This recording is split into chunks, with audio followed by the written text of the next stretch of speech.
Assalamualaikum warahmatullahi wabarakatuh.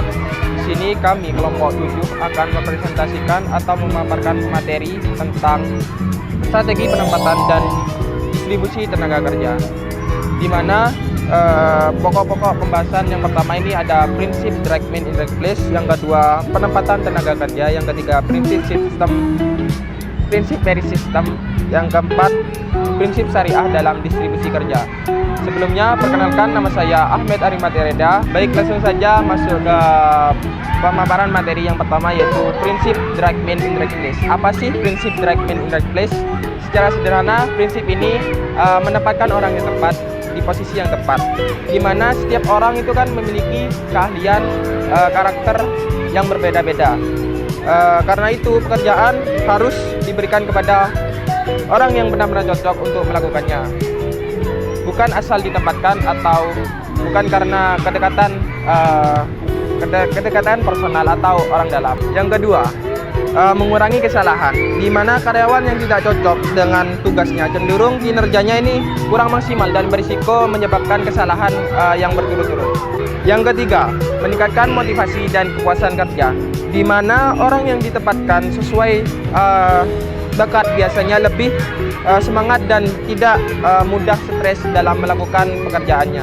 Keempat, kinerja tim lebih kuat, di mana kalau semua anggota ditempatkan di posisi yang tepat, kerjasama juga lebih relatif efisien. Saya Abdul Putra. Di sini saya akan menjelaskan terkait materi penempatan tenaga kerja. Apa sih itu penempatan tenaga kerja? Penempatan tenaga kerja sendiri adalah menempatkan sumber daya manusia sesuai dengan minat, skill, dan kemampuannya agar kerja yang dilakukan bisa efektif dan efisien, dan juga mengurangi kesalahan pada saat bekerja. Apa sih tujuan dari penempatan tenaga kerja itu sendiri? Tujuannya sendiri itu adalah mendapatkan seseorang di pekerjaan yang tepat atau right man in the right place. Lalu yang pertama itu ada analisis kemampuan pekerja. Maksudnya di sini adalah menganalisis apa sih skill yang dimiliki oleh pekerja itu sendiri, skillnya dari kemampuannya, lalu pengalaman dan karakter pekerjanya itu seperti apa. Yang kedua itu ada mencocokkan dengan kebutuhan. Jadi perusahaan itu mencari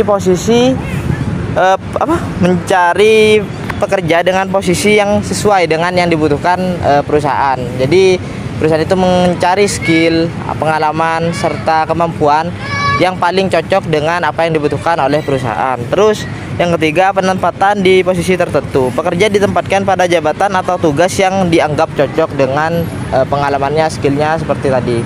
Karena ini menerapkan teori right man in the right place ya teman-teman. Terus evaluasi setelah penempatan, memastikan pekerja bisa beradaptasi dengan performanya sesuai harapan. Terus kenapa sih penempatan tenaga kerja itu penting? Yang pertama, mengurangi kesalahan, penempatan yang bisa membuat kinerja buruk. Yang kedua, meningkatkan produktivitas dan efisiensi. Yang ketiga, pekerja lebih nyaman dan termotivasi untuk bekerja. Yang terakhir itu ada turnover atau keluar masuknya karyawan. Assalamualaikum warahmatullahi wabarakatuh. Perkenalkan, nama saya Nufiro. Di sini saya akan menjelaskan tentang prinsip merit system. Di mana prinsip merit system di sini ialah prinsip yang digunakan untuk manajemen sumber daya manusia untuk memilih dan mengembangkan karyawan berdasarkan dengan kemampuan dan prestasinya. Prinsip utama merit system di sini yang pertama ialah kualitas dan kemampuan, di mana seleksi dan promosi karyawan didasarkan pada kualitas dan kemampuan mereka, bukan pada faktor lain seperti hubungan sosial atau status sosial. Yang kedua ialah objektivitas, di mana proses seleksi dan evaluasi karyawan harus objektif, tidak boleh subjektif. Yang ketiga itu keterbukaan. Proses seleksi dan promosi karyawan harus transparan dan terbuka untuk karyawan yang lain. Yang keempat itu kompetisi. Karyawan harus bersaing secara sehat untuk mendapatkan posisi dan promosi. Yang kelima, mengembangkan, di mana karyawan harus diberikan kesempatan untuk mengembangkan prestasinya. Yang keenam, evaluasi. Kinerja karyawan harus dievaluasi secara teratur untuk mengembangkan kemampuan dan keterampilan mereka. Yang ketujuh, penghargaan. Karyawan yang berprestasi harus diberikan penghargaan sesuai dengan kemampuannya. Perkenalkan, nama saya Ririn Apriliani. Di sini saya akan menjelaskan materi mengenai prinsip syariah dalam distribusi kerja.